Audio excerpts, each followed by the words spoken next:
Hi friends, welcome back to our channel. Friends, మన channel cricket సంబంధించిన ప్రతి చిన్న అప్డేట్ మన ఛానల్లో రెగ్యులర్ వస్తుంటాయి. ఇంకా మన ఛానల్ని సబ్స్క్రైబ్ చేసుకోకపోతే ఫ్రెండ్స్ వెంటనే సబ్స్క్రైబ్ చేసుకోండి అండ్ పక్కన బ్రేక్ని యాక్టివేట్ చేసుకోండి. అండ్ అదేవిధంగా ఇంకా మన వీడియోని లైక్ చెప్తే ఫ్రెండ్స్ వెంటనే లైక్ చేసి మన వీడియోలోకి తింటాం. ఫ్రెండ్స్ తప్పకుండా లైక్ చేయండి. లైక్ చేస్తే మన వీడియో మార్కెట్కి ఫాస్ట్ రీచ్ అవుతుంది.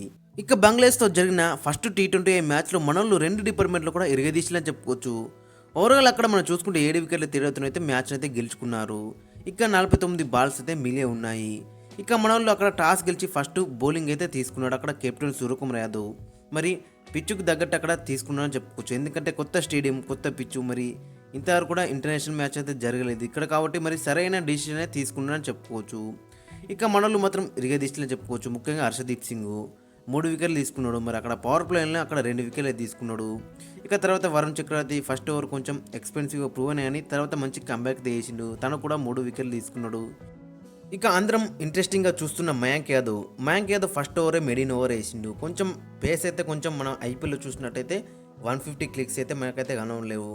బట్ ఇంజూరీ నుంచి కంబ్యాక్ చేస్తున్నప్పుడు కూడా మరి మంచిగా పేస్ అయితే జనరేట్ చేసిందని చెప్పుకోవచ్చు. మరి హయ్యర్ అక్కడ 148, 149, 147 ఈ విధంగా అయితే మనకైతే బౌలింగ్ అయితే కనబడేది. బట్ 150 క్లిక్స్ అయితే ఇంకైతే మనకైతే కనబడలేవు. బట్ నో ప్రాబ్లం అని చెప్పుకోవచ్చు. మరి వేసిన 4 ఓవర్లలో అయితే మంచిగా రానిచ్చిన చెప్పుకోవచ్చు. మంచి అగ్రెసివ్ స్టార్ట్ అయితే తీసుకున్నారని చెప్పుకోవచ్చు. మరి అగ్రెసివ్ డెబ్యూ తీసుకున్నారని చెప్పుకోవచ్చు. మరి సెకండ్ మ్యాచ్లో ఏ విధంగా రాణిస్తారు అనేది మనకి ఇంట్రెస్టింగ్ కనబడుతుంది. ఇక ఈ డెబ్యూ మ్యాచ్లో కూడా ఫస్ట్ ఓవరే అక్కడ మిడిల్ ఓవర్ అయితే వేసిండు. ఇక తర్వాత సెకండ్ ఓవర్లో తను వేసిన సెకండ్ ఓవర్లో ఒక వికెట్ అయితే తీసుకున్నాడు. ఇక తర్వాత కూడా మరి మిగతా 2 ఓవర్లు కూడా మంచిగా రాణించిందని చెప్పుకోవచ్చు. ఇంకా ఇతని దగ్గర నుంచి అయితే మనం వికెట్స్ అయితే ఎక్స్పెక్ట్ చేసినాం. బట్ ఒకటే వికెట్ అయితే తీసుకున్నాడు. మరి సెకండ్ మ్యాచ్లో ఇంకా ఎక్కువ వికెట్స్ ఇస్తే మాత్రం చాలా బెటర్ అయితే ఉంటుంది. ఇక ఈ మ్యాచ్లో ఇతను 4 ఓవర్లు వేసిండు, 21 రన్స్ ఇచ్చిండు, ఒక మిడిన్ ఓవర్ వేసిండు, ఒక వికెట్ అయితే తీసుకున్నాడు 5.25 ఎకనీమ్తో. ఓవరాల్లో చూసుకుంటే మన డీసెంట్ డెబ్యూ అని చెప్పుకోవచ్చు అక్కడ మయాంక్ యాదవ్కి అయితే. ఇక హార్దిక్ పాండ్యా కూడా ఒక వికెట్ తీసుకున్నాడు. అండ్ వాషింగ్టన్ సుందర్ కూడా 2 ఓవర్లు వేసిండు, 12 రన్లు ఇచ్చిండు, ఒక వికెట్ తీసుకున్నాడు 6 ఎకనీమ్తో. ఇక నితీష్ కుమార్ రెడ్డి కూడా అక్కడ మరి 2 ఓవర్లు వేసిండు, 17 రన్లు ఇచ్చిండు, మరొక వికెట్ కూడా తీయలేకపోయిండు. కొంచెం ఇతను కూడా మరి మంచి డెబ్యూ అని చెప్పుకోవచ్చు. బ్యాటింగ్లో కూడా కొన్ని రన్స్ అయితే స్కోర్ చేసిండు. వీళ్ళిద్దరు కూడా మరి అక్కడ మయాంక్ యాదవ్ అండ్ నితీష్ కుమార్ రెడ్డికి అయితే మరి డీసెంట్ డెబ్యూస్ అని చెప్పుకోవచ్చు. మరి సెకండ్ మ్యాచ్లో ఏ విధంగా రన్స్ అనేది మనకి చాలా ఇంట్రెస్టింగ్గా కనబడుతుంది. ఓవరాల్గా చూసుకుంటే మరి మన బౌలింగ్ అటాక్ మాత్రం చాలా డెడ్లీ అయితే మనకైతే కనబడ్డది. ఇక మన బ్యాట్స్మెన్స్ మరి అక్కడ 127 అయితే జస్ట్ 11.5 ఓవర్స్లోనైతే చేజ్ చేసిళ్ళు అక్కడ. ఇంకా 49 బాల్స్ అయితే మిగిలి ఉన్నాయి అక్కడ. 7 వికెట్ల తేడాతో అయితే మన వాళ్ళు అయితే గెలిచిళ్ళు ఈ మ్యాచ్ అయితే. ఇక సంజు శాంసన్ 29 కొట్టిండు 19 బాల్స్లో, 6 4లు అయితే కొట్టిండు, 152 స్ట్రైక్ రేట్తో. ఇక మంచిగా రన్ ఇచ్చిన చెప్పుకోవచ్చు. ఇక అభిషేక్ శర్మ కూడా అక్కడ మరి స్టార్టింగ్ నుంచి అయితే అటాక్ అయితే వేసిండు. మరి అక్కడ 7 బాల్లో 16 అయితే కొట్టిండు, 2 4లు కొట్టిండు, ఒక 6 కొట్టిండు, 228 స్ట్రైక్ రేట్తో. బట్ అన్ఫార్చునేట్లీ అక్కడ రన్ అవుట్ అయితే అయిందని చెప్పుకోవచ్చు. లేదంటే ఇంకా పెద్ద స్కోర్ మనం చూసేవాళ్ళం ఇతని దగ్గర నుంచి అయితే. ఇక నెంబర్ 3 వచ్చిన కెప్టెన్ సూర్యకుమార్ యాదవ్ 29 కొట్టిండు 14 బాల్లలో, 2 4లు, 3 6లు, 207 స్ట్రైక్ రేట్తో. మరి బాల్ 1 నుంచి అయితే అటాక్ అయితే వేసిందని చెప్పుకోవచ్చు. ఇక మరి నెంబర్ 4 వచ్చిన నితీష్ కుమార్ రెడ్డి కూడా మరి డీసెంట్ డెబ్యూ అని చెప్పుకోవచ్చు. 15 బాల్లో 16 అయితే కొట్టిండు, ఒక 6 కొట్టిండు, 106 స్ట్రైక్ రేట్తో. కొంచెం అక్కడ ప్రెజర్ అయితే మనం చూసినాం ఇతని దగ్గర నుంచి. బట్ ఓవరాల్గా చూసుకుంటే మరి డీసెంట్ డెబ్యూ అని చెప్పుకోవచ్చు అక్కడ నితీష్ కుమార్ రెడ్డికి అయితే. మరి చూడాలి మరి సెకండ్ మ్యాచ్లో ఏ విధంగా రాణిస్తారు అనేది మనకి చాలా ఇంట్రెస్టింగ్గా కనబడుతుంది. ఇక నెంబర్ 4 వచ్చిన హార్దిక్ పాండ్యా అయితే మరి అక్కడ లాస్ట్ ట్రాక్ ఉండి ఫినిష్ అయితే చేసిండు అక్కడ.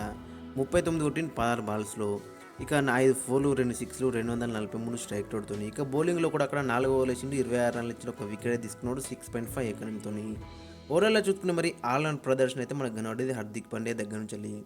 ఇక ఓవరాల్గా చూసుకునే మన టీమిండియా ప్లేయర్స్ అటు బ్యాటింగ్లోని ఇటు బౌలింగ్లోని 2 డిపార్ట్మెంట్లో కూడా ఈక్వల్గా రాణించి అయితే మ్యాచ్ని అయితే గెలిచిలేని చెప్పుకోవచ్చు. ఇక ఈ మ్యాచ్లో మరి అక్కడ డెబ్యూ చేసిన 2 ప్లేయర్స్ అక్కడ మయాంక్ యాదవ్ అండ్ నితీష్ కుమార్ రెడ్డి ఇద్దరు కూడా మరి కొంచెం డీసెంట్ డెబ్యూ అని చెప్పుకోవచ్చు. మరి సెకండ్ మ్యాచ్లో ఏ విధంగా వాళ్ళు రాణిస్తారు అనేది మనకి చాలా ఇంట్రెస్టింగ్ కనబడుతుంది. ఇక మరి కంబ్యాక్ చేసిన వరుణ్ చక్రవర్తి కూడా మంచిగా రాణించిన చెప్పుకోవచ్చు. మంచిగా రాణించిన చెప్పుకోవచ్చు. 3 వికెట్లు తీసుకున్నాడు. ఇన్ఫాక్ట్ అక్కడ ఫస్ట్ ఓవర్లో మరి 15 రన్లు ఇచ్చిన, కానీ తర్వాత 3 ఓవర్లో మాత్రం మంచి కంబ్యాక్ అయితే వేసిన చెప్పుకోవచ్చు. 3 వికెట్లు తీసుకున్నాడు, 4 ఓవర్స్ వేసిండు, 31 రన్స్ ఇచ్చిండు, 3 వికెట్స్ తీసుకున్నాడు 7.75 ఎకనీమ్తో. ఇక హర్షదీప్ సింగ్ అక్కడ మరి ప్లేయర్ ఆఫ్ ది మ్యాచ్ అయితే కొట్టిండు అక్కడ. మరి 3.5 ఓవర్స్లో 14 రన్స్ ఇచ్చిండు, 3 వికెట్స్ అయితే తీసుకున్నాడు 3.65 ఎకనీమ్తో. హర్షదీప్ సింగ్ అయితే మరి T20స్లో మరి తన ఫామ్లో అయితే కంటిన్యూ చేస్తున్నాడు. ఇక వాషింగ్టన్ సుందర్ కూడా 2 ఓవర్లు ఇచ్చిండు, 12 రన్లు ఇచ్చిండు, ఒక వికెట్ తీసుకున్నాడు 6 ఎకనీమ్తో. ఓవరాల్గా చూసుకుంటే మరి మనలందరూ కూడా మంచిగా రాణించిల్లు. చూడాలి మరి సెకండ్ మ్యాచ్‌లో ఏ విధంగా రాణిస్తారనేది మనకి చాలా ఇంట్రెస్టింగ్‌గా కనబడుతుంది. ఇక ఓవరాల్‌గా చూసుకుంటే మరి ఈ మ్యాచ్‌లో అయితే వన్ సైడ్ డామినేషన్ అయితే మనమైతే చూసినాం. మరి సెకండ్ మ్యాచ్‌లో ఏ విధంగా ఉంటదనేది మనకి చాలా ఇంట్రెస్టింగ్ కనబడుతుంది. ఇంకా మరి బెంచ్ ప్లేయర్స్‌కి ఏమైనా అవకాశం ఇస్తారనేది చూడాలి. ఓవరాల్‌గా చూసుకుంటే ఫ్రెండ్స్ ఇది అండ్ మీ యొక్క ఒపీనియన్ కూడా కింద కామెంట్స్‌లో అయితే మెన్షన్ చేయండి. ఈ మ్యాచ్ గురించి మరి మీరేమనుకుంటున్నారో?